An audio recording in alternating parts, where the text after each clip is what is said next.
Allez, on va démarrer par respect pour tous ceux qui étaient là, présents et à l'heure.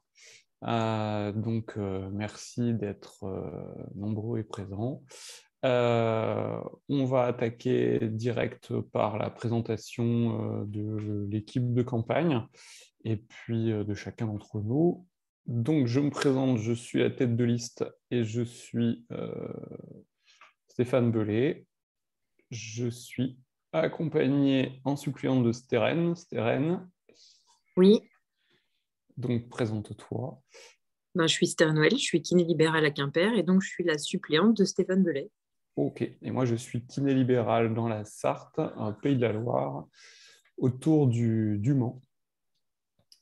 Donc voilà notre photo de couple de campagne. Ensuite, Uniquement de campagne. je laisse la parole à Céline.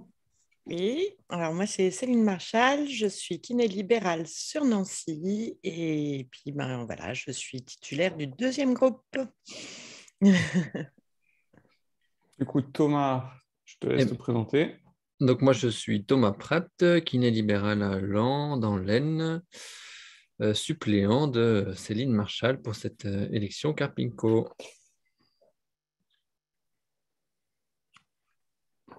Ça bug des fois, ça veut pas rouler. Voilà la photo de couple. Et le dernier binôme, je laisse la parole à Céline, bien sûr. Donc, Céline Cheval-Rézère, je suis kiné dans les Vosges, dans la plaine des Vosges, près de Vittel, et je suis la suppléante de Damien qui va se présenter. Et donc, je suis Damien Olivon, kinésithérapeute libéral à mi-temps sur Toulouse, en Haute-Garonne, et salarié à mi-temps dans l'Aveyron. Voilà. Et j'ai un problème pour faire avancer ce truc, c'est fou. Voilà, ça ne répond pas. Voilà la photo de couple et l'équipe de campagne. Voilà, 6 personnes pour élire à la Carpinco sur le collège des kinés, 3 titulaires et 3 suppléants. Et puis nous sommes accompagnés de Corinne Frisch qui va se présenter.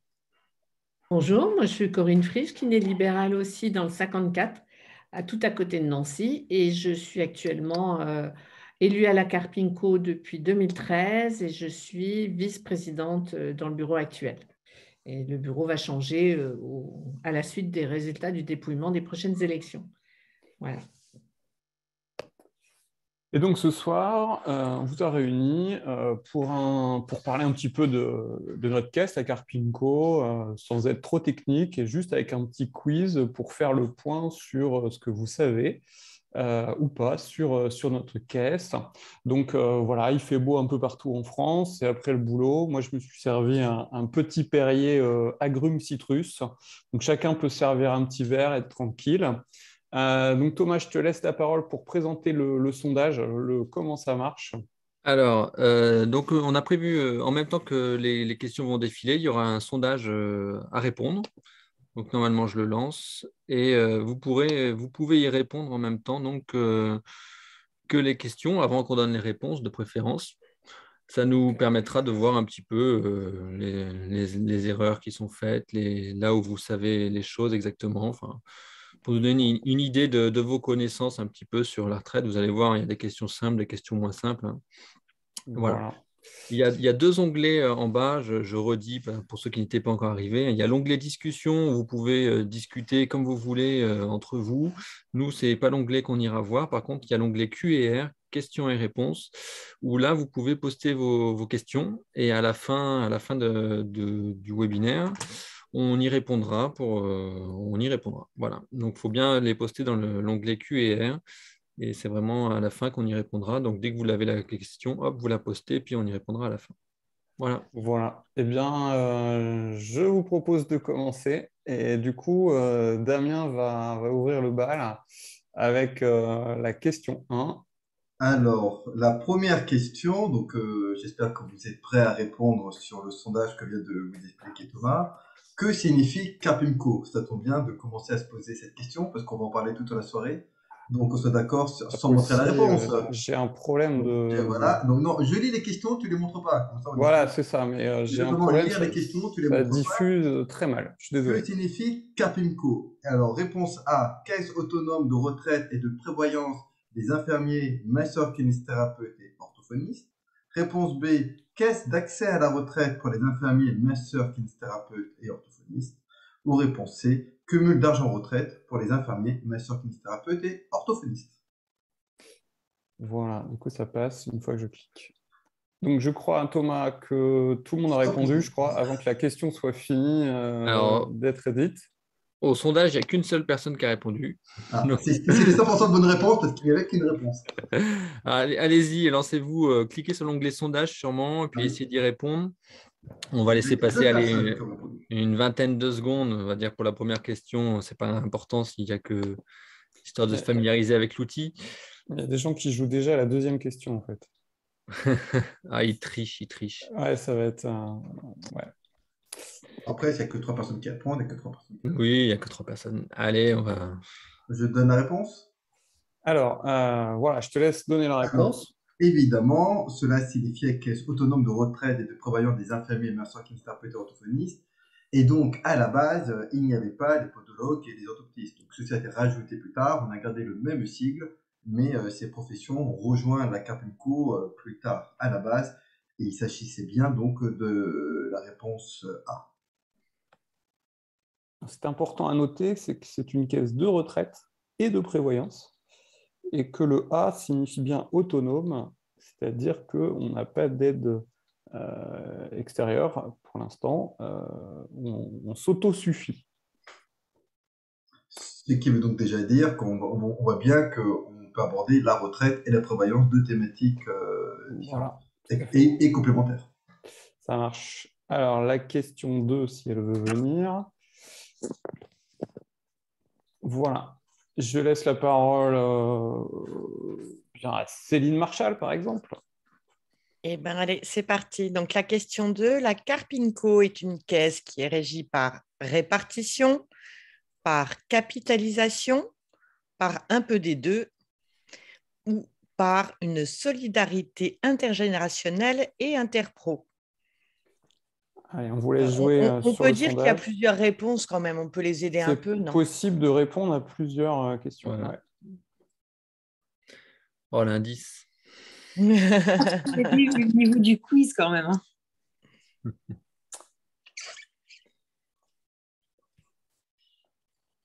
Allez, roulement de tambour, on va pouvoir donner la réponse. Allez, on donne la réponse. Hop. Céline. Alors, c'est à la fois une caisse par répartition et c'est intergénérationnel. Donc, c'est vrai que ceux qui cotisent actuellement aident à payer la retraite de ceux qui sont à la retraite actuellement. Elle est basée sur la solidarité, l'intergénérationnel et l'interprofessionnel. Voilà.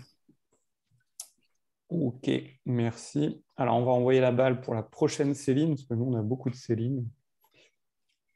On a beaucoup la question 3.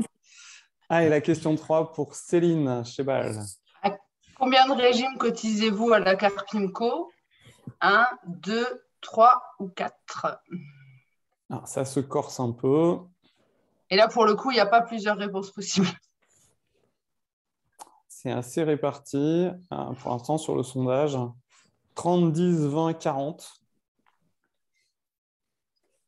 Donc, il n'y a que 10 participants, les autres. 10 participants, mais n'ayez pas peur de répondre. Ce n'est pas noté à la fin, donc vous pouvez vous lâcher. Réparti, c'est le cas de le dire. Ouais, c'est ça. Allez, on vous laisse répondre. Donc, il y a 10 personnes qui ont répondu. Après, il y a peut-être des gens sur téléphone, c'est plus compliqué peut-être. Oui, tout à fait. Allez, on donne la réponse. Donc, en fait, c'est 4 parce qu'il y a 3 régimes pour la retraite. Donc, le régime de base, le régime complémentaire et l'ASV, dont on parlera un petit peu plus tard. Mais il y a aussi le régime invalidité-décès. La partie prévoyance, en fait. C'est voilà, la partie prévoyance de la Carpinco. Ok. Alors, ensuite, La question 4, que je laisse à Thomas, par exemple. Y a-t-il des partenaires qui participent à vos cotisations retraite? Réponse A, oui. Ou réponse B, non. Il y a des partenaires pour nous aider. 50-50 là. Hein. À 50-50 sur les 10 qui participent. Donc, et la réponse est... Allez, on donne la réponse. Et oui, la CNAM participe à hauteur de 60% à votre cotisation ASV, car nous sommes conventionnés. Donc, c'est-à-dire, vous avez bien vu, on a 4 régimes auxquels on cotise, dont l'ASV. Et l'ASV est pris en charge à 60% pour les praticiens conventionnés par la CNAM. C'est un avantage conventionnel en échange de tous les efforts que l'on fait conventionnellement. Il nous donne une petite carotte, c'est-à-dire qu'il participe à notre cotisation retraite, à notre cotisation ASV. Alors juste parce que souvent on utilise beaucoup d'acronymes, ASV, on peut dire maintenant ce que ça signifie. Bien sûr. Voilà, l'avantage social vieillesse. Voilà, CNAM, tout le monde connaît, mais des fois on ne sait jamais. L'assurance maladie. C'est important parce qu'on a l'habitude de jongler avec ces acronymes, mais on oublie des fois de les définir à la base. Donc ASV, avantage social vieillesse. Eh bien, je vais passer à la balle à notre Bretonne pour la question 5. En tant qu'affilié Carpinco, je suis également affilié à la CNAVPL, la CARMF, la SNCF, la CIPAV. Qu'on dit aussi CNAVPL, CARMF, SNCF ou CIPAV. Il n'y a pas de doute dans les réponses. Il n'y a pas de doute. Ok, je sais pas, j'ai pas vu. Ouais, ok. Bon, alors, du coup, je te laisse donner la réponse. C'est la réponse A, la CNAVPL. Et par contre, je ne vous donnerai pas l'acronyme, sinon je dévoile la réponse à la question suivante. Alors justement, on envoie la question suivante, qui est: que signifie la CNAVPL? Donc, je te laisse, Thérène, lire les propositions. Alors, petit A, Conseil national des artisans viticulteurs professeurs de langue. Réponse B, Chambre nationale d'aménagement de la vieillesse des professions libérales. Réponse C, Certificat national d'abondement à la caisse vieillesse des professions libérales. Et la D, Caisse nationale d'assurance vieillesse des professions libérales. Et là, vous n'avez pas le droit à l'erreur. Alors, là, c'est pareil. Il y a un sans faute. Personne n'a cru aux viticulteurs. Je pensais que les gars du 66 cocheraient la A, mais non. Et peut-être ceux des Vosges aussi, mais non, en fait. Et donc, c'était bien la D, Caisse nationale d'assurance vieillesse des professions libérales. Alors, ce qui est important de savoir, c'est que du coup, de fait, quand vous êtes affilié à la Carpinco, vous êtes adhérent à la CNAVPL, donc qui est la grosse caisse qui regroupe principalement les professions libérales. Et du coup, en fait, la Carpinco appelle le régime de base pour la CNAVPL, qu'on rétrocède ensuite. Alors, on va passer à la 7. Eh bien, je donne la parole à Corinne pour la 7. La Carpinco, est-ce une retraite par points ou par trimestre?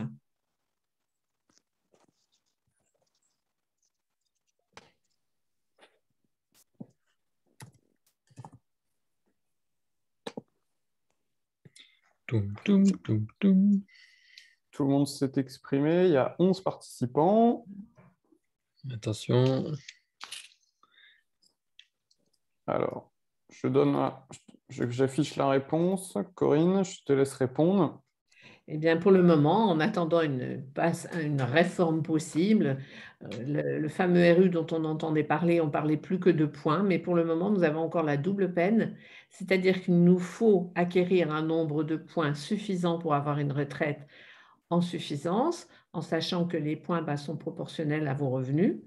Et on a l'autre peine, si je puis dire, c'est tant de trimestres en fonction de notre année de naissance. Voilà. Et on voudrait passer tout à une retraite à points pour justement enlever cette pénalité en plus des trimestres. Voilà. Donne ce fameux taux de départ à l'âge de la retraite, quoi. Ouais, Voilà. voilà. Alors, qui est pour moi de 172 trimestres qui suis né en 74. Toi, Thomas, c'est combien? C'est beaucoup trop. Beaucoup trop. Toi, crois que c'est Corinne, Moi, quel âge? moi, par exemple, étant née en 62, c'est tous les 3 ans. En 62, je dois avoir 168 trimestres. Voilà. Moi, je crois que c'est C'est 176. un trimestre pour 3 ans de suite, par exemple. Voilà. Les gens nés en 64, 65, 66, bon, c'est un trimestre de plus. Il y a un joli tableau compliqué que vous retrouverez Oui. sur le site de la Carpinco. Voilà, ça peut être intéressant à lire. Allez, je redonne la parole à Stérène. Tiens, allez, parce que celle-là, elle l'aime bien. Stérène, allô? Oui. Tu es là. Je te laisse la 8, s'il te plaît. Avec l'art Carpinco, plus je travaille, plus je cotise et plus j'accumule de points. Vous avez le choix entre la réponse A, vrai, la réponse B, faux, ou C, ni totalement vrai, ni totalement faux. Merci, Stérène. Ben, je croyais que tu étais bretonne et non pas normande. Ça, c'est une réponse de normand. Ouais, mais c'est un Sartois qui l'a préparé, alors faire Ouais. dire un truc pareil à un breton, c'est de la provoque. Tout à fait. Allez, on donne la réponse. Hein. Il n'y a pas... Voilà. Donc, Je te laisse répondre. Réponse A, vrai, plus je gagne d'argent, plus je cotise et plus j'obtiens de points. À nuancer un peu avec les bas revenus qui, eux, sont pénalisés par le système au forfait. Voilà, c'est ça. Un forfait minimum. Ça. Allez, on passe à la question 9. On va chercher Céline Marchal. Allez. Allez, revoilà. Alors, sans réforme nationale, le fonctionnement de la Carpinco est-il viable? Oui à court terme, 20 ans. Non à long terme, 40 ans. Bien malin celui qui sait. Je vais aller voir les réponses. Qu'est-ce qui s'est dit?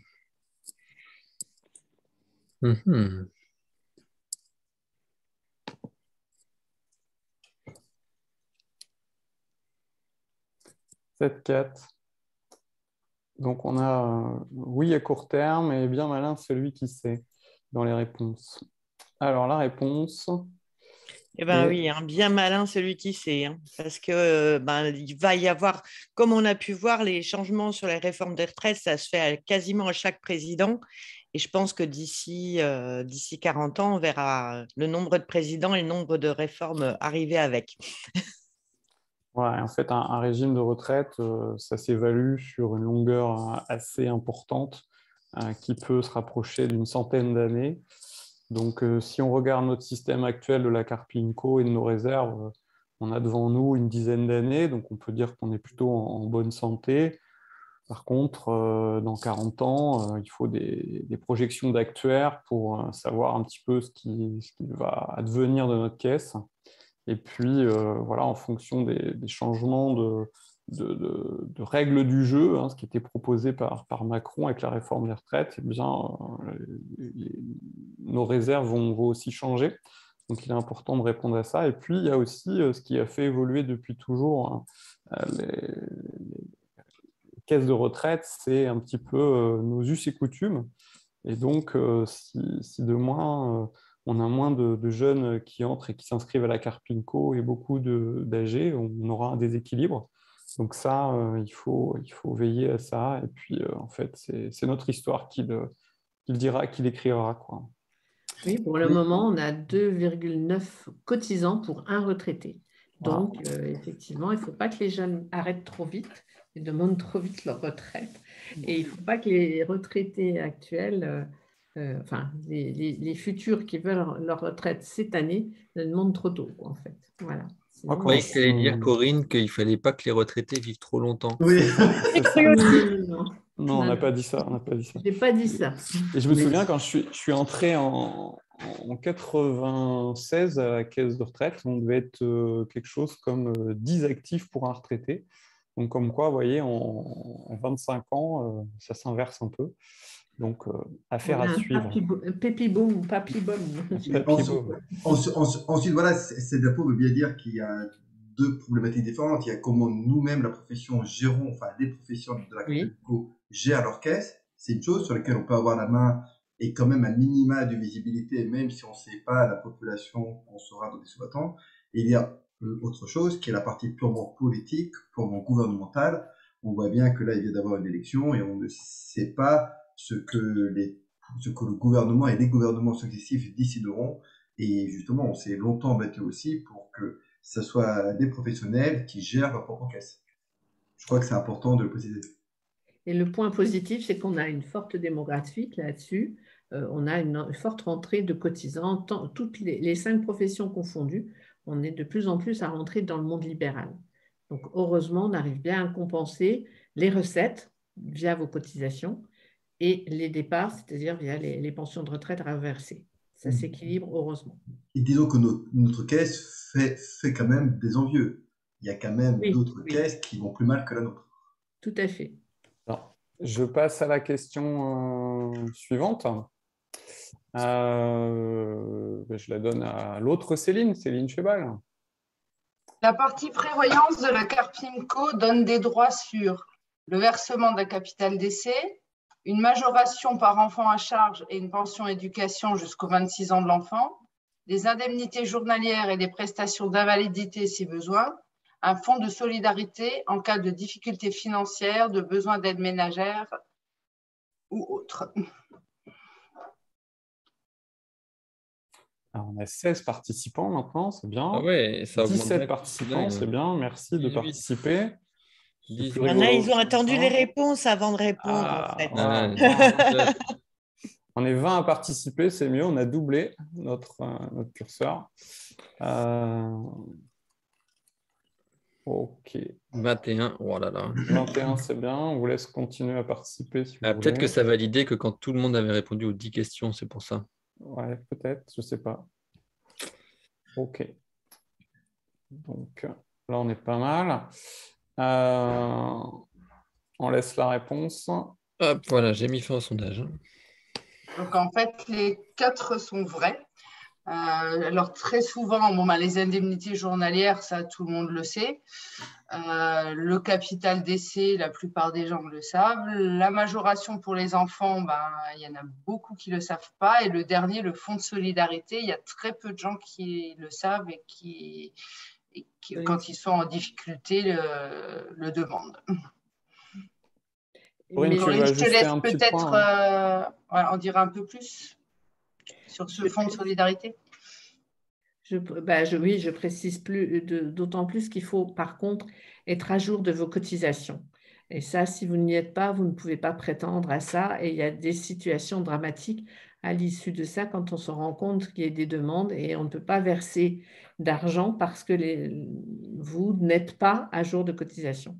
Et le fonds de solidarité, ça va très très loin. Vous pouvez être actif, accidenté gravement, immobilisé ou pas gravement, mais immobilisé à la maison sans pouvoir travailler.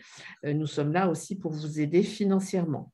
Vous avez un grave dégât des eaux, l'assurance ne prend pas tout en charge, vous vous retrouvez dans des soucis financiers, dans des dettes. On est là aussi pour essayer de vous aider au vu de vos factures. Il y a plein de choses, c'est tout un monde dont on ne s'imagine pas et que pourtant vous y avez droit de par vos cotisations. Donc, pensez-y, si vous avez une moindre difficulté, vous nous contactez à FMKR, vous contactez les élus FMKR qui sont à la caisse et on est là pour vous aider, vous accompagner dans votre demande, dans votre dossier. Il y a quelqu'un qui a levé la main. Oui, la main, mais en fait sur les webinaires, en fait, les participants ne peuvent pas parler, je suis vraiment désolé. Après, tu peux mettre ta question dans questions-réponses, pas dans la discussion, mais sur la petite icône QR. Je crois qu'on peut, non? À moins que ça soit verrouillé, mais autrement, on peut laisser la parole normalement. Non, c'est verrouillé. À la fin, on aura un temps des questions. Donc, si tu peux la noter, on revient dessus. Donc, ce qui est important à retenir aussi de cette question, de cette diapo, c'est que la Carpinco, contrairement à souvent ce qu'on croit, ce qu'on a déjà dit tout à l'heure, c'est que ce n'est pas que la retraite. Parce que souvent, on dit à quoi ça sert de cotiser à la Carpinco, la retraite, on ne la touchera pas. Déjà, la retraite, on en a beaucoup parlé. mais aussi la Carpinco, c'est plus que la retraite. Eh bien, Damien, je vais te laisser J'aurais dû me taire. la 11e question. Tu es très bavard ce soir et du coup, voilà. Est-ce possible de prendre sa retraite mais de continuer à travailler tout de même dans son cabinet? Donc réponse A, oui. Réponse B, non. C'est une question extrêmement binaire, comme moi. Donc si tout le monde a déjà répondu, Thomas, t'as dit que tu avais clôturé le sondage? Alors, oui, le premier sondage n'avait que 10 réponses possibles. Donc, j'ai rouvert un deuxième sondage pour les 3 dernières questions. Donc, je vous invite à y répondre. Il y a 14 participants, donc a priori, on peut. Ah bah très bien. Donc Stéphane, la réponse est évidemment oui. Et oui. Mais selon son année de naissance, donc il y a 2 choix possibles, 65 ou 67 ans, selon l'année où on est né. Voilà. Alors, je passe à la question suivante, la 12. Thomas, tu veux prendre celle-là? Allez, je te la donne, je te la laisse. Cadeau. Merci, très gentil à toi. Quand nous sommes en cumul emploi-retraite, devons-nous tout de même régler des cotisations? A, oui, ou B, non. On aurait dû préciser cette question d'ailleurs. Maintenant que je la relis. Tu veux dire préciser, c'est-à-dire que quand... On a vu avant qu'on cotisait pour 4 régimes différents. Oui. Alors on devrait préciser, est-ce qu'on doit cotiser à tous les régimes? On doit cotiser à tous les régimes. Alors, attends, on va dire la réponse. Je mets la réponse. Elle est longue, là. Et oui, voilà, on doit continuer de cotiser, même pour sa retraite, alors qu'on est en emploi-retraite. Donc, on est déjà retraité, entre guillemets, on continue son activité, et malgré tout, on cotise sans que cela ouvre de nouveaux droits à la retraite supplémentaire, en tout cas. Mais juste un petit bémol où le RID, après 70 ans, on n'a plus besoin de... On ne peut plus y cotiser. D'accord. Okay. Et sur les 3 régimes, régime de base, régime complémentaire et l'ASV, c'est toujours obligatoire. Et donc, on a pour projet de réparer aussi cette injustice pour faire en sorte que ces cotisations ouvrent des droits ou alors que cette cotisation disparaisse. Ça va être l'une des 2 options possibles à étudier. Alors, la Carpinco est excédentaire et se porte bien. Est-ce que c'est vrai ou est-ce que c'est faux?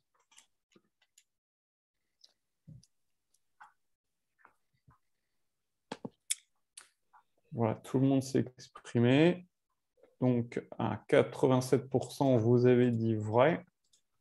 Et je laisse la parole à Corinne, qui est à l'intérieur du système et qui avale tous les chiffres depuis des années à la Carpinco. Comment va la Carpinco, Corinne? Elle va bien. Elle va bien. Le régime de base donc, est géré par la CNAVPL, mais ça va bien aussi. On récupère une partie pour justement le fonds d'action sociale. Le régime complémentaire va bien. Il n'y a que le RID qu'on est en train de puiser, parce qu'effectivement, on a fait beaucoup d'infos pour que chacun d'entre vous puisse en bénéficier, mais il y a un projet à l'étude qui va le récompenser. Donc, globalement, la Carpinco va toujours bien, fait des envieux au niveau des autres caisses, et c'est pour ça que le régime universel qui était présenté nous faisait peur, parce qu'on avait vraiment peur qu'on nous prenne nos réserves. Cela dit, M. Macron s'était engagé juste avant le Covid à ce qu'on continue à gérer notre régime complémentaire et nos réserves. Voilà. Ok, merci. Alors, après, on avait un petit point, c'est vous présenter les questions les plus courantes, celles qu'on récupère sur les réseaux sociaux, celles qui sont posées à Corinne, justement, la vice-présidente de la Carpinco. Et du coup, on en a sélectionné 3 ou 4, et puis on va essayer de discuter autour de cela. Alors, la plus courante, c'est aurais-je une retraite, hein? Eh bien oui, vous aurez tous une retraite, puisque c'est gravé dans notre Constitution. Du coup, on a fait une petite vidéo que vous avez pu suivre sur les réseaux sociaux qui reprend un petit peu le texte de cette Constitution évoluant. Et du coup, pendant la période de réforme du RU, hein, en mars 2020, le président Macron avait pour projet une garantie minimum de 1 000 euros qu'il a upgradé, comme on dit, pendant la campagne à 1 100 euros. Et puis, notre Mélenchon local a proposé d'upgrader un peu plus, c'est toujours à celui qui donnera plus, pour atteindre 1 500 euros. Donc, quoi qu'il arrive, chacun aura une retraite en fonction du nombre d'années complètes qu'il a obtenues, les fameux trimestres dont on parlait tout à l'heure et le nombre de points à terme. Donc oui, vous aurez une retraite. Et c'est d'ailleurs pour ça qu'il y a des réformes successives, en fait, pour maintenir le système de retraite, pour que chacun puisse avoir une retraite. Et il est évident qu'il faut la réformer, mais à nos conditions. Voilà. Alors, la suivante, c'est est-ce que c'est intéressant de racheter ces trimestres? Alors, Thomas, je te laisse en parler ou tu veux que j'en parle de ça? Tu veux que j'en parle? Allez, je me lance. Tu te lances? Donc, ça peut être intéressant de racheter ces trimestres si vous souhaitez cumuler le nombre d'annuités nécessaires pour partir à 62 ans. C'est-à-dire, il vous manque des trimestres. On l'a vu dans les questions précédentes. On a une retraite par point et par trimestre. Il faut atteindre un certain nombre de trimestres pour pouvoir prendre sa retraite à taux plein. Donc, si vous en manque, si vous avez racheté vos trimestres d'études, ça vous permet de partir un peu plus tôt et ainsi d'éviter les pénalités sur le régime de base. Mais après, si vous faites le choix de partir à 67 ans, quoi qu'il arrive, de toute façon, vous partez avec le taux plein. Donc, du coup, ça n'aura pas valu le coup de racheter vos trimestres. Donc, après, cette question, elle s'étudie selon chaque personne, c'est-à-dire chaque cas est individuel et nécessite de réfléchir si oui ou non on souhaite racheter ces trimestres. Il faut quand même savoir que quand on le fait tôt dans sa carrière, les trimestres sont un peu moins chers. Plus on le fait tard et plus ça coûte cher. Donc, c'est une question à se poser relativement tôt pour savoir quoi faire. Ouais. Alors, je complète cette question parce que souvent, quand on démarre cette question, il y a la question de qui peut racheter ces trimestres. Alors, clairement, c'est tous les kinés ou autres de la Carpinco qui ont commencé une carrière directement libérale en cotisant la Carpinco. C'est-à-dire que si vous avez commencé en salariat, c'est foutu pour vous. C'est demandable entre ces 20 ans et les moins de 67 ans. Il ne faut pas être à la retraite pour faire la demande. Le max de rachat, c'est 12 trimestres. À chaque fois, c'est 4 par an. Que sur le régime de base. Et c'est complètement déductible de votre BNC, les années de rachat. Et une autre question qui est posée, c'est est-ce qu'on peut l'étaler dans le temps? Bien sûr, l'amortissement peut se faire, on peut payer de façon échelonnée. Et puis, l'autre possibilité, c'est de racheter simplement des trimestres. Ou l'autre option, c'est de racheter des trimestres et des points. Donc, un petit exemple, j'ai 50 ans, je gagne un BNC entre 37 000 et 39 000 euros. Si je demande de racheter mes trimestres d'étudiants ou mes années incomplètes, ça coûtera 2 192 euros pour acheter que des trimestres et 3 249 euros pour acheter des trimestres et des points. Donc, en fonction du nombre de trimestres que vous voulez, ça vous donne une idée de l'argent à investir. Voilà, souvent, c'est une question qui revient. Et on a posté sur notre site Carpinco, sur le site de la FFMKR, le petit guide de rachat des points. Vous avez un petit fascicule qui est bien fait par la Carpinco qui vous explique comment ça fonctionne. Donc, si vous êtes intéressé, n'hésitez pas à le télécharger. Et puis après, si vous avez des questions, c'est avec un grand plaisir que les administrateurs actuels de la Carpinco vous répondront et vous accompagneront. Et je donnerais même une petite astuce supplémentaire. Ça peut être très intéressant de racheter des points et des trimestres parce que vous les mettez dans vos charges directement en déduction et vous diminue un peu votre BNC. Et du coup, c'est un avantage, entre guillemets, fiscal, on va dire. Mais si mon BNC diminue, je cotise moins fort. Et du coup, j'acquiers moins de points. Oui, non, mais puisque c'est notre option. Tu as racheté des trimestres, tu y gagnes à la fin. Tout à fait. Alors, eh bien ça, celle-là, je la laisse à Thomas.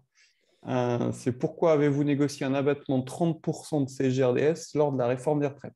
Alors, c'était un projet, hein. Voilà. Après, ça a été mis dans les cartons, mais on a beaucoup débattu là-dessus, on vous a monté des infographies, et c'est pourquoi on a fait ça, et pourquoi on est prêt à le repousser si il y a de nouveau une réforme des retraites. Thomas, parole à Voilà, toi. ça c'était pas une proposition qui a été faite au hasard non plus, hein.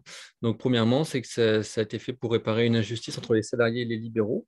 C'est-à-dire que l'assiette de cotisation pour calculer votre CSG que vous devez payer n'est pas la même. Donc, les salariés ont une assiette brute, c'est-à-dire on prend leur salaire auquel on rajoute les cotisations patronales et ça donne l'assiette de cotisation de CSG.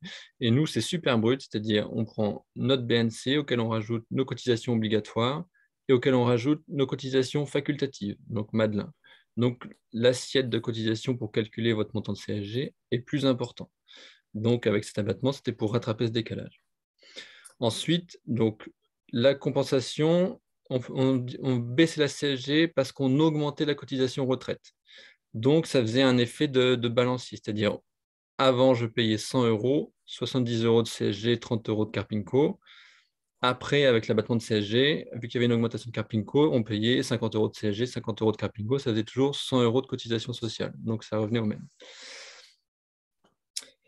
Et la dernière chose, c'est que donc il y a bien une distinction entre sécurité sociale et assurance maladie, c'est-à-dire les 100 euros, c'était à destination de la sécurité sociale. Vous aviez la CSG finance la sécurité sociale et la cotisation retraite, c'est la branche vieillesse de la sécurité sociale. Donc, tout était dans le même paquet, c'est-à-dire, c'est pas parce qu'on baissait la CSG qu'on avait moins de recettes pour la sécurité sociale et donc potentiellement moins de possibilités pour augmenter nos honoraires, puisque nos honoraires dépendent de la branche maladie de la sécurité sociale. Et comme je vous l'ai dit, la sécurité sociale, globalement, on ne touchait pas à son financement, puisqu'on enlevait d'un côté, on en rajoutait de l'autre, donc c'était la même chose. Donc voilà, vraiment, c'était à coût constant pour la sécurité sociale. Donc l'un dans l'autre, finalement, ça n'avait pas d'incidence, contrairement à ce qu'on a pu lire par ailleurs. Merci Thomas. Alors, la pénibilité, le fameux sujet épineux. Donc, on a fait un post sur les réseaux pour dire non à la pénibilité. Alors, en fait, pour nous, ce n'est pas non à la pénibilité, c'est un sujet qu'on sait être présent et qu'il faut mettre sur la table. Mais pour nous, dans cette période de future réforme des retraites qui va arriver et ces moments de pénibilité vraiment pour le pouvoir d'achat, ça ne nous semblait pas être le moment opportun de le glisser dans la campagne. Donc c'est un sujet qui est poussé par le public, hein, principalement les infirmiers de l'hospitalier, puisque eux, en fait, ils font une partie de leur carrière en salariat, et donc il y a une notion de pénibilité qu'ils aimeraient voir remise au sein de la Carpinco. Donc on connaît la pénibilité physique, mais si vous vous intéressez un petit peu aux grilles qui vous sont proposées d'invalidité, vous verrez qu'on n'a pas les mêmes grilles d'une profession à l'autre. Et puis, chose qu'on n'a pas aujourd'hui encore reconnue, c'est la pénibilité mentale avec le fameux burn-out. Donc, en fait, tout est encore à écrire de ce côté-là. Et puis, en fait, la problématique pour nous, c'est qui reconnaît la pénibilité?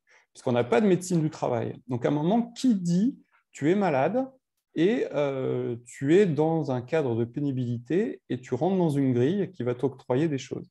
Et puis, chose qui me paraissait importante de vous dire, c'est que oui, pourquoi pas la pénibilité, mais il faudra la financer. Ce qui veut dire que vous aurez une hausse de vos cotisations. Alors, on peut décider d'y aller, on peut décider de financer de la pénibilité, mais ce sera pris sur vos cotisations. Alors, on nous dit il y aura une solidarité nationale. Moi, j'en doute un petit peu. Pour les salariés, bien sûr, la solidarité, c'est l'employeur. Nous, on n'a pas d'employeur. Et l'autre qui pourrait mettre la main à la poche, c'est l'URSSAF. Mais solidarité envers les libéraux de santé, j'y crois assez peu. Donc, je pense que demain, c'est vous qui mettrez la main au porte-monnaie. Alors, si vous nous dites, on y va, on poussera les textes pour que vous l'ayez, mais sachez que vous aurez à payer. Ça, c'est un message important à retenir. Et puis, surtout, c'est une concertation interpro, puisque au sein de la Carpinco, tout le monde cotisera, tout le monde fera un effort. Et honnêtement, est-ce que les autres professions, comme les orthoptistes, les podologues ou les orthophonistes, qui ont un travail un peu moins pénible, peut-être mentalement aussi, mais moins physique que le nôtre, c'est-à-dire les infirmiers et les kinés qui soulevons plus de malades, qui ont des domiciles, qui maçons, et j'entends et je reconnais tous les problèmes qu'ont nos collègues de canaux carpiens, d'épaules, de problèmes de dos, de tendinite du coude. Il faut le reconnaître, mais demain, est-ce que ces autres professionnels voudront abonder à la caisse de la pénibilité qui ne servira à financer que majoritairement des infirmiers et des kinés? C'est une des grandes questions. Corinne, tu voulais dire? Oui, je voulais dire que même au sein de la Carpinco, ce n'est pas un sujet qu'il faut s'emparer tout seul. Il faut vraiment le travailler. Moi, je pense à l'UNAPL, parce qu'il y a d'autres artisans, autres professions libérales qui ont aussi leur propre pénibilité. Et si on peut porter ça d'une seule voix et que enfin le gouvernement mette un petit peu, reconnaisse cette pénibilité, voilà, il faut absolument qu'on essaye d'arriver à avoir quelque chose sans augmenter encore nos cotisations. Mais à l'heure actuelle, aujourd'hui, si on va dans ce sujet maintenant, ça va être encore comme pour les IJ, les nouvelles IJ Sécurité sociale, c'est nos cotisations quelque part. Donc non, Tout à fait. la pénibilité, il faut peut-être encore attendre et la travailler surtout en pluripro, une APL, du 2P et bien sûr les professionnels de santé. Sachant que rien n'est prêt et que pour sortir ce genre de choses, ça prend un petit peu de temps, le temps que ça passe par toutes les fourches codines. Donc, on peut le mettre sur la table aujourd'hui, mais ça ne sortira pas avant les prochaines élections Carpinco, je pense. Alors, un autre sujet qui revient quand ça veut fonctionner. Je ne sais pas pourquoi. Ah, voilà. C'est la dépendance, qui est le pendant de la pénibilité.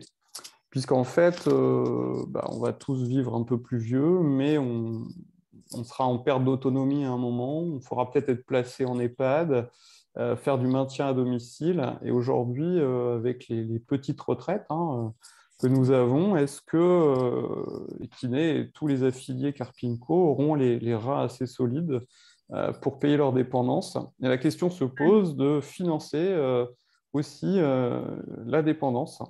Donc, avec encore une hausse des cotisations. Oui, Corinne? J'ai une petite rubrique à ajouter au Fonds d'action sociale que j'ai oublié tout à l'heure. Si un kiné a besoin d'aller en EHPAD et que ses revenus sont vraiment très faibles, la Carpinco prend en charge le forfait journalier, compense le forfait journalier. Et ça, c'est une belle découverte. Quand je suis rentrée dans cette commission, les anciens élus Carpinco qui sont peut-être ce soir en auditeur pourront le confirmer. Moi, j'ai été heureusement surprise que même là, la Carpinco vous aide et vous aidera à payer votre journée de pension, on va dire, en EHPAD. Voilà, je ferme la parenthèse. Voilà. Donc ça, c'était le sujet dépendance dont on parle, donc pourquoi pas. Et donc, il faudra aussi prévoir une commission de gestion des dossiers.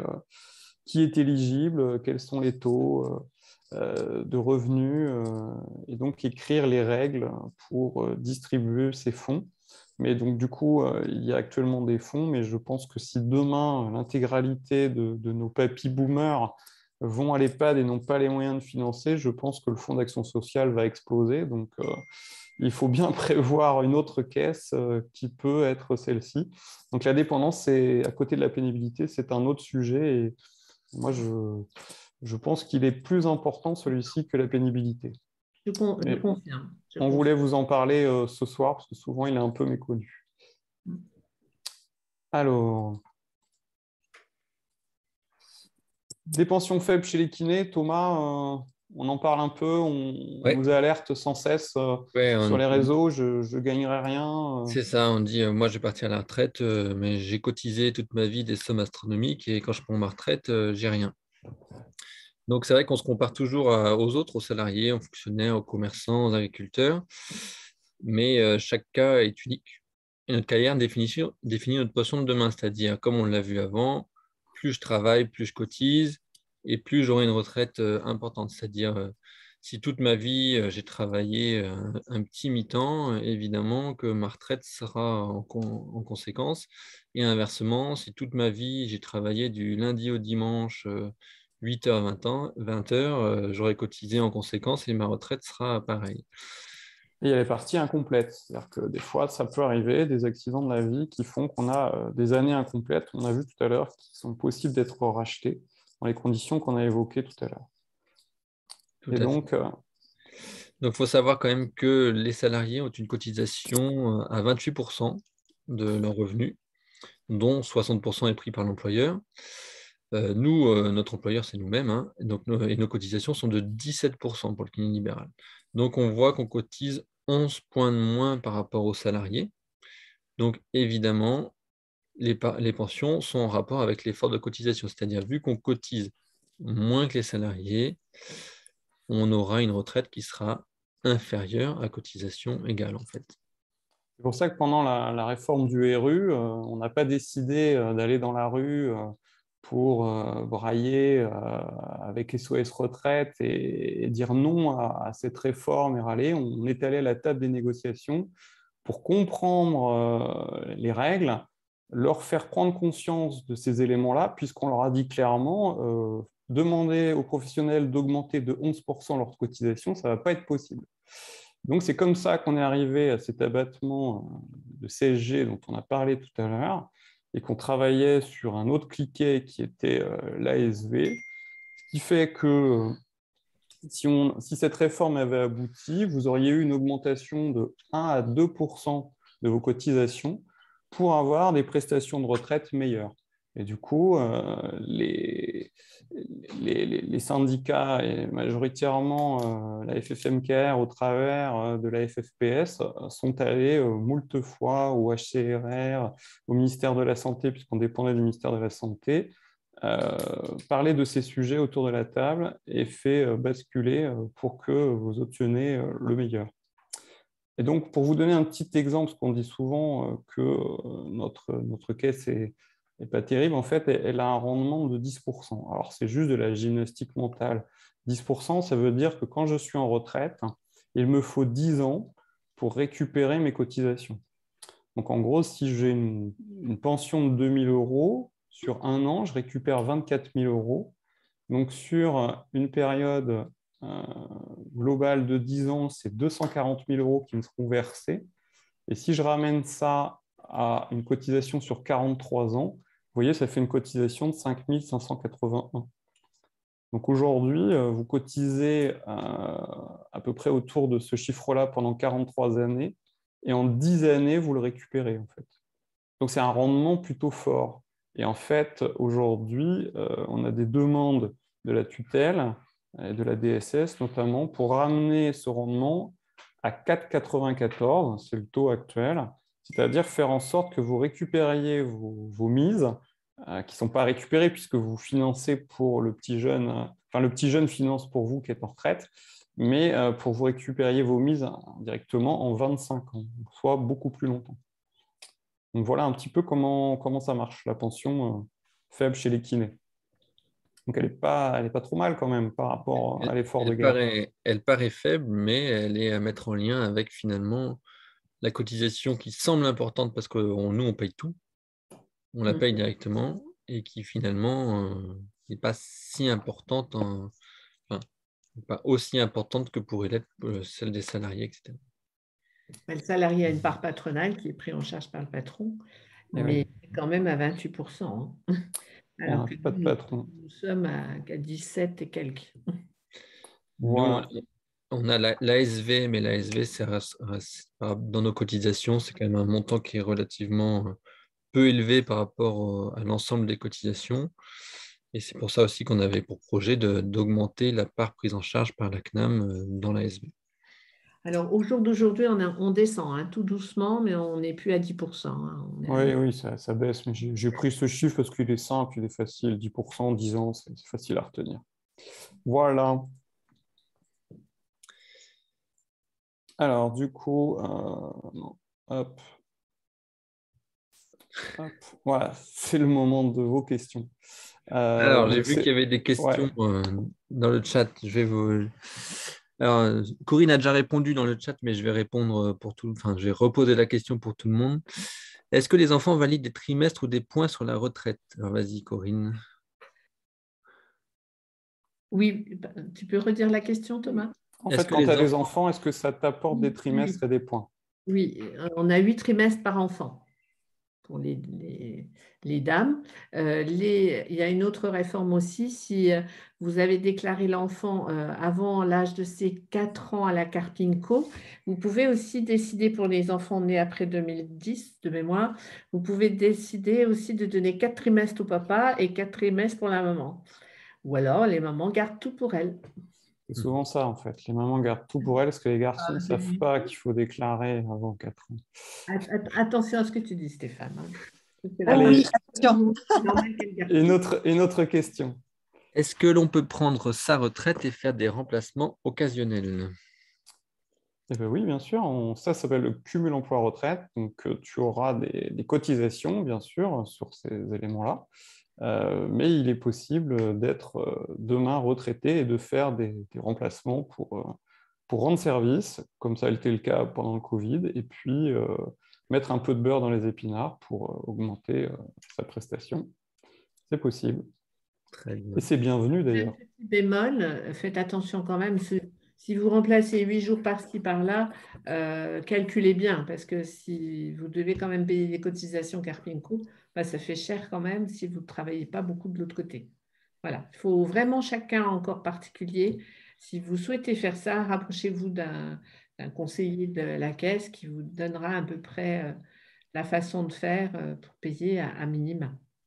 Et on va travailler pour faire supprimer soit les cotisations, soit faire en sorte qu'elles vous octroient des droits. Voilà. C'est un sujet qui est phare, hein, puisque pendant la période Covid, les retraités médecins, infirmiers, kinés et autres ont été appelés pour renfort, soit à l'hôpital, soit pour la vaccination, où chacun a participé. Et aujourd'hui, on ne souhaite pas arrêter directement, certains, hein, d'autres veulent directement, mais certains veulent refaire un petit peu de remplat. Et c'est vrai que si vous faites 6-8 semaines par an de remplacement, eh bien, ça peut être intéressant, mais il y aura quand même des charges. Et j'espère demain pouvoir vous annoncer qu'elles vous rapporteront ou qu'elles seront retirées. Alors, est-ce qu'il y a un plafond d'honoraires dans ce cas Non. Non. Alors, Non. attention, alors là, on complique les choses, vous allez repartir avec un mal de crâne. Vous avez 2 statuts de cumul emploi-retraite, soit un réglementé, soit un libéralisé. Libéralisé, c'est simple, vous avez demandé votre retraite partout, même si vous avez fait du salariat. Donc là, vous n'êtes plus assujetti à un plafond de revenus. Par contre, si vous avez demandé qu'une partie, vous ne devez pas dépasser dans votre BNC, dans le cumul emploi-retraite, le plafond de la sécurité sociale, soit 41 136 euros. Tu nous l'écriras, ça, je pense, parce que là, moi, je suis perdu déjà. J'étais perdu. Donc, en fait, ça, c'est très technique. Et du coup, mais attention quand même. On l'écrira. Qu'on l'écrit, on peut le lire calmement. As-tu une autre question? Déjà, j'aimerais rappeler que ne posez pas vos questions dans l'onglet discussion, s'il vous plaît, mais posez-les dans questions et réponses. Merci. Alors, on me demande de préciser, est-ce qu'on n'a pas précisé pour les trimestres et les points pour la retraite quand on a des enfants? Est-ce que ça valide des points quand on a des enfants? Oui, aussi. Oui. D'accord. Ouais. Est-ce qu'on peut partir plus tôt avec une carrière longue et 3 enfants? 3 enfants n'entrent pas en ligne de compte parce qu'on essaye d'obtenir, et ça c'est dans notre campagne, on en reparle, on voudrait 10% de plus à partir de 3 enfants, mais c'est plutôt la carrière longue qui fait bénéficier d'un départ plus précoce. Ça veut dire que si on a commencé à 19 ans? Oui, et si on a pu acquérir, je crois, avant 20 ans, non, 19 ans, c'est déjà trop tard. Il faut, je crois, 8 trimestres avant l'âge de 20 ans. D'accord. C'est 4 trimestres par enfant, c'est ça? Oui. Donc, en fait, s'il y a 3 enfants, ça fait 12. Non, c'est 8 trimestres par enfant. Ah bah, tu vois, avec 3 enfants, déjà, ça fait pas mal de trimestres gagnés. Ça fait 24 trimestres. Mais c'est pas pour... Enfin bon, ça va devenir tout petit, je me tais. Tu vas me dire que non, je suis déjà perdu. Bon, alors je me tais. Dans la carrière longue, c'est vraiment les trimestres avant 20 ans. Alors, si j'ai bien entendu, en début de carrière en salariat, le rachat des points des trimestres n'est pas possible. Oui, tout à fait. Ça, c'est dans le petit guide de la Carpinco. Donc, si tu as commencé à travailler à l'hôpital ou dans un centre de rééducation ou dans une EHPAD, ou, je sais pas, dans un centre sportif, enfin du salariat pur et dur, dès le début, tu es sorti de l'école de kiné et tu as commencé par un contrat salariat, eh bien, tu ne pourras pas racheter de trimestre. Les trimestres d'études, en fait, tu ne peux pas racheter tes trimestres d'études. Mais par contre, si tu as eu une interruption de carrière à un moment où tu n'as pas cotisé sur les 4 trimestres d'une année, ceux-là, tu peux les racheter quand même. Oui, voilà. Ceux-là, oui. C'est bien le travail d'équipe, on a des réponses complètes. Oui. On n'a pas voulu trop dire Stéphane tout à l'heure, mais on dit on fait. Bonjour, quand nous sommes en arrêt longue durée avec IJ de la Carpinco, donc indemnité journalière de la Carpinco, on est exonéré des cotisations, mais les trimestres sont bien validés quand même? Oui, on est exonéré des cotisations à partir du 6e mois d'arrêt. Hein. Si vous avez moins de 6 mois, vous continuez à… mais les trimestres courent quand même. Vous n'êtes pas pénalisé, oui, effectivement. Alors, on nous demande d'aborder le thème de la reversion. C'est-à-dire, grosso modo, le kiné prend sa retraite, 2 ans plus tard, il décède. Qu'en est-il de la reversion? Corinne, je te laisse répondre sur la reversion. Si le confrère était bien à jour dans toutes ses cotisations, l'épouse touche sa reversion. Mais par contre, il y a un entretien individuel par rapport à la situation du survivant, s'il a lui-même une pension, s'ils ont des biens. Mais oui, effectivement, la reversion, elle y a droit de plein droit. Il n'y a pas de souci. Oui, il y a droit. Oui, il y a droit. Et parmi les revendications, il y a d'avoir justement les mêmes droits de reversion pour les pacsés que pour les mariés. Alors voilà, dans nos revendications, on l'a déjà demandé, on l'a déjà sollicité dès maintenant, mais on n'a toujours pas de retour des tutelles. Il est tout à fait, du fait de l'évolution de notre société, il est tout à fait injuste que les pacsés, par exemple, n'aient droit à rien. Donc non, on demande que ça soit à égalité, mariage ou pacsé. Pacsage, ça n'existe pas. Alors, une question du petit Morales. Y a-t-il toujours une pénalité pour départ précoce entre 62 et 67 ans, même en cas de nombre de trimestres complets? Exemple, départ à 64 ans avec ses 42,5 années de cotisation. Oui, on touchera notre régime de base à taux plein, mais on aura une petite amputation de régime complémentaire et de l'ASV. Tiens, moi j'ai une question, Corinne. C'est quel régime qui nous fait la plus grande partie de notre retraite? Le régime de base ou le régime complémentaire? C'est un peu particulier, c'est en fonction de tes revenus. Je ne me suis jamais posé cette question, en fait. Ah, mince, question piège. Oui, parce que le régime de base, bien sûr, part à la CNAVPL. On abonde par rapport à notre chiffre d'affaires. Moi, je dirais que c'est le régime de base, mais nous aurions Marianne François avec nous, ça serait super, elle répondrait tout de suite, mais là, en fait, je dirais régime de base. Si quelqu'un dans la salle est élu aussi, pourrait répondre aussi, mais je dirais régime de base. Ouais. Ok. On n'a plus de questions, Thomas? Ah si, hop, spectateur anonyme. La réversion est-elle possible de l'épouse vers l'époux? De l'épouse kiné vers l'époux kiné, ou de l'épouse non kiné vers l'époux kiné, de l'épouse non kiné vers l'époux non kiné, de l'épouse… En fait, le sens de la reversion, ça dépend de qui décède le premier. Hein. Ce n'est pas une question de femme ou d'époux. Oui, je pense que la reversion existe pour tous les régimes, de toute façon.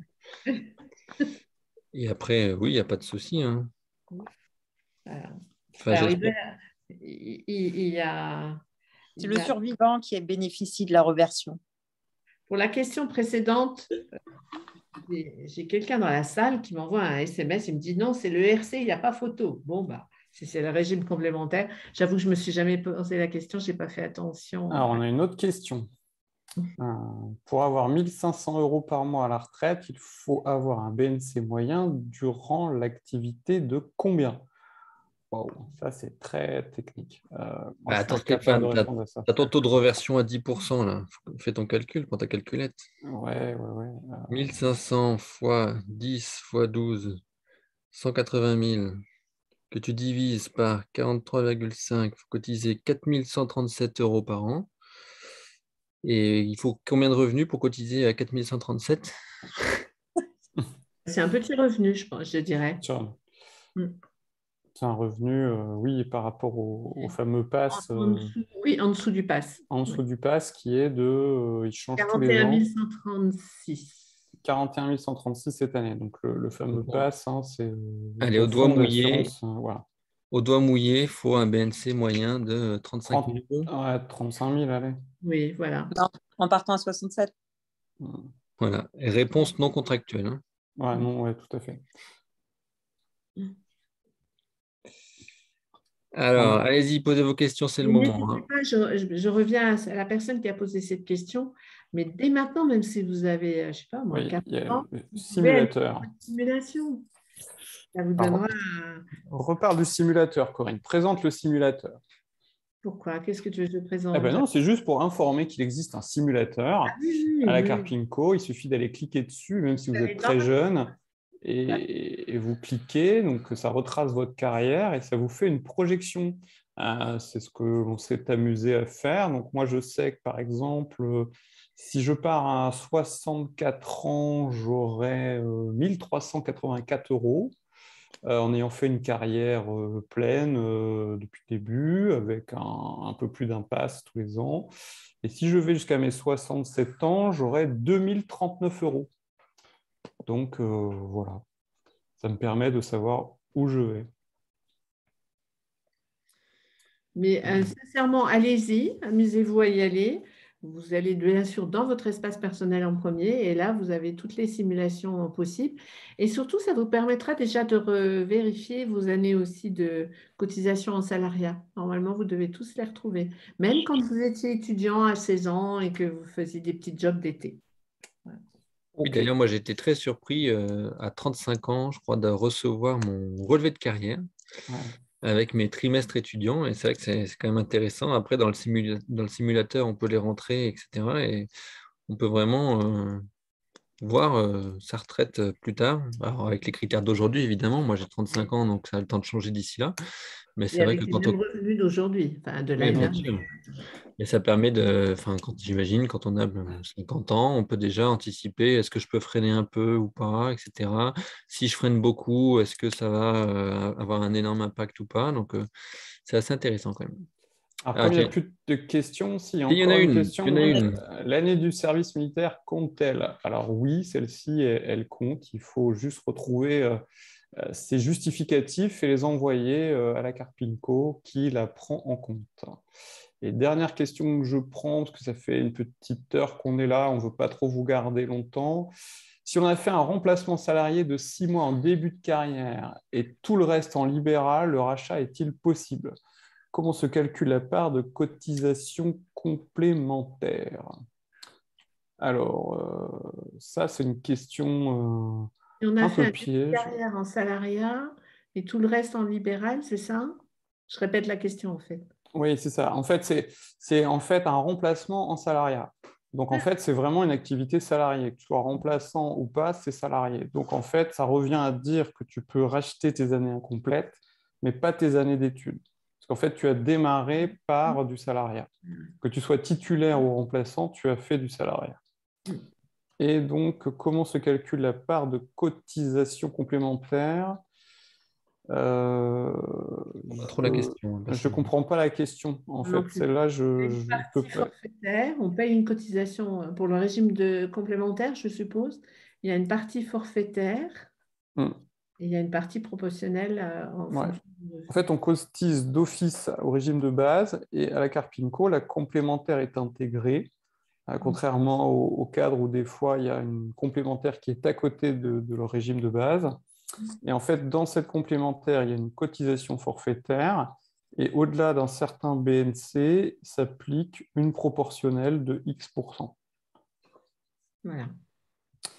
Alors, l'autre question, c'est 5 trimestres à demander à Pau pour l'armée normalement, si cela n'a pas changé. Alors, oui, C'est je c'est sais une pas. réponse à la question précédente, ça. Ah, c'est ça, c'est ça. C'est Stéphane qui répond à la Merci, question Stéphane. précédente. Merci. Et la dernière, est-ce qu'on peut encore partir à 60 ans en cas d'invalidité totale avec une pension complète? C'est à 62 ans. Au moment où les salariés avaient leur retraite à 60 ans, nous aussi, on pouvait partir en régime invalidité à 60 ans. Mais quand c'est passé pour les salariés à 62 ans, pour nous, c'est passé aussi à 62 ans, quand nous sommes en invalidité. Invalidité complète ou même invalidité partielle? Au-delà de 60%, 66%. Ok, impec. On a fait le tour des questions. Hop. On dirait bien. Je reviens pour la question, c'est le RC qui rapporte le plus pour la pension. Ouais. Et la cotisation ASV nous rapporte 10% à peu près, 60% pour le RC et 30% pour le RB. Vous voyez, j'étais loin tout à l'heure quand j'ai dit. Et sur le logiciel de simulation, vous avez le détail de ce que vous rapporte tel régime. Oui, c'est vrai. Voilà. Thomas, je te laisse finir avec... Non, ben voilà, écoutez, là, on vous a présenté, via ce questionnaire, on en a profité pour vous montrer un peu nos positions par rapport à la Carpinco et aussi également nos positions par rapport à l'éventuelle future réforme qu'il y aurait. Je pense qu'on essaie de marteler le même message, mais nous, à la FFM-Care, ce qu'on veut défendre, c'est ce qui compte pour vous vraiment. On ne défend pas des choses abstraites, etc. Nos trois axes vraiment qu'on a déclinés dans cette campagne, c'est vraiment défendre votre pouvoir d'achat, défendre votre retraite, défendre vos droits. Donc, défendre votre pouvoir d'achat par vos cotisations et par votre retraite ensuite. Donc, défendre votre retraite, c'est une fois retraité, évidemment. Et l'ensemble de vos droits en tant que cotisant, c'est ce que l'on défend pour vous et ce qu'on s'attachera à défendre aujourd'hui et plus tard, évidemment. C'est notre moteur. Et alors, Thomas, dans les questions-réponses, il y a une question qui est comment on fait pour voter? Alors, pour voter, n'hésitez pas à aller sur le site de la FFM-KR. Vous tapez ffmkr.org, paf, il y a la bannière, vous cliquez dessus face à la retraite et vous tombez sur la page dédiée à la Carpinco. Et sur cette page, un petit peu en dessous, il y a le tuto pour le vote. Alors, vous avez besoin pour ça du courrier que vous avez reçu, normalement, il y a à peu près 15 jours, dans lequel vous avez vos identifiants pour voter. Ensuite, vous avez besoin de votre numéro d'affilié Carpinco. Votre numéro d'affilié Carpinco, vous le retrouvez sur vos courriers Carpinco ou vous pouvez aller le rechercher sur le site internet de la Carpinco. Vous rentrez dans votre espace adhérent et vous pouvez le retrouver là. Et ensuite, c'est une procédure de vote, c'est néo-vote. C'est comme pour les élections ordinales pour ceux qui ont voté. Donc, vous rentrez votre identifiant, votre numéro d'affilié Carpinco. Ça vous enverra un SMS que vous devrez vous donnant un code pour pouvoir valider le vote. Ça commence mercredi, le vote. Ça finit le 6 juillet, 13h, si je ne dis pas de bêtises. Oui. Donc, ça vous laisse 15 jours pour voter. Je vous invite à le faire dès mercredi. Comme ça, vous serez débarrassé, entre guillemets. Ce sera fait, vous n'aurez plus à y penser. Votez pour nous. Et on peut peut-être redonner les numéros de téléphone pour ceux qui n'ont pas reçu les courriers. Là, c'est ça, Sandrine n'a pas reçu parce que ça doit être sous ton nom de jeune fille et ça n'a pas dû arriver en fait. Alors les numéros de téléphone, c'est 0805 69 86 30 ou alors il y a le 09 72 59 71 30. Et vous pouvez retrouver ces numéros sur le site de la Carpinco Néovote. Oui. En sachant que si vous n'êtes pas à jour de cotisation, ne trouvez pas de rôle, vous ne recevrez pas de bulletin de vote, de numéro d'identifiant. Vous ne pouvez pas voter si vous n'êtes pas à jour.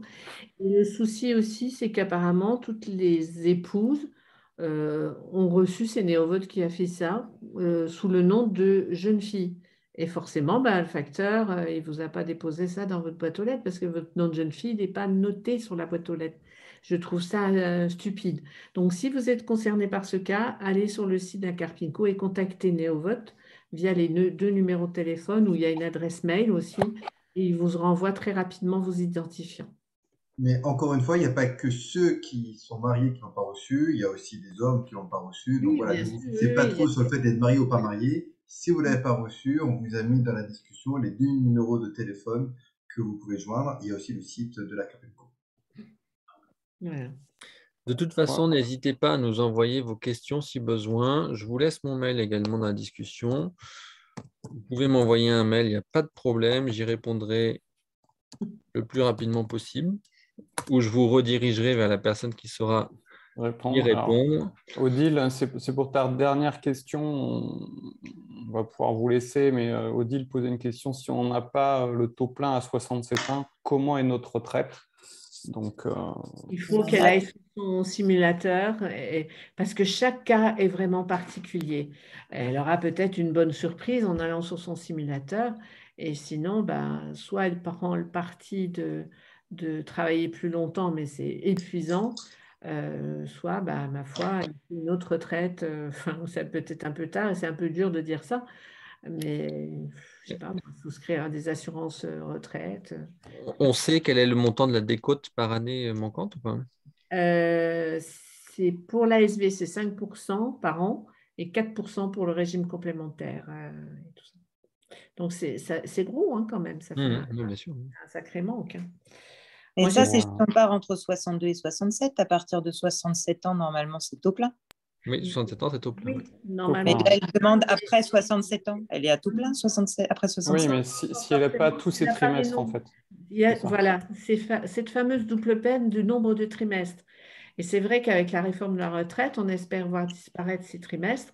Donc là, effectivement, ça sera à tout moment de sa carrière. On peut faire une simulation de son nombre de points. C'est ça qui donnera le montant de la retraite. Parce que le point aura des valeurs qui vont différer en fonction des années, tout simplement. Eh bien, on va se quitter. J'ai parlé de double peine tout à l'heure. Ouais. On va se quitter là-dessus. Merci beaucoup pour vos questions. Voilà, vous avez le résumé sur cette affiche. Donc là, on est à J-2. Donc, vous avez du 22 juin au 6 juillet pour voter. Donc, votez. Et puis, on vous remercie d'avoir participé. On espère vous avoir fait passer un moment sympathique pour parler de la Carpinco, sans être trop technique, mais en donnant quand même des informations. Et puis, à très bientôt. Merci beaucoup. Merci beaucoup à tous. Au revoir à tout le monde. À tous, au revoir. Bonne soirée. Merci. Au revoir. Et bon vote. Oui, votez bien. Votez surtout déjà. Votez nombreux. Déjà. Votez nombreux et votez. Au revoir. Et faites voter. Et faites voter vos amis. Et notez bien le numéro de téléphone si vous n'avez pas reçu le courrier. Voilà. Et le webinaire sera en replay sur YouTube. Voilà, je viens de le dire, mais c'est pas grave.